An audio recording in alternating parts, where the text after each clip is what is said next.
La natura, protagonista della prima edizione della rassegna fotografica Treviso Fotografia Off, organizzata da Veneto Fotografia, circolo di appassionati che negli anni ha collezionato esposizioni, corsi, eventi.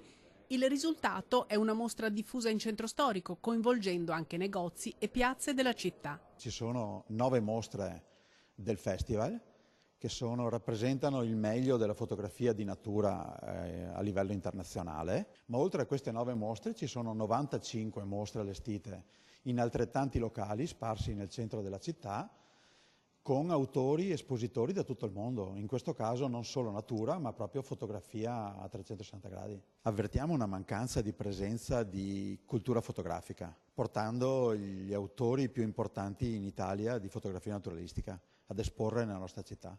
In contemporanea l'organizzazione offre la possibilità ai giovani appassionati di fotografia di mettersi alla prova e vedere le loro foto più belle in mostra al chiostro di San Francesco. È il concorso a tema libero con 2 sezioni, colori e bianco e nero. Cerchiamo di fare in modo che i giovani si avvicinino alla fotografia vera, alla fotografia dove l'immagine, la ricerca dell'immagine, il taglio dell'immagine hanno una notevole importanza. Le fotografie selezionate verranno premiate in concomitanza con l'apertura della mostra. Nel nostro fotoclub ci sono circa 100 soci e questa è un'occasione buona per farlo scoprire, farlo conoscere e possibilmente far aderire altre persone.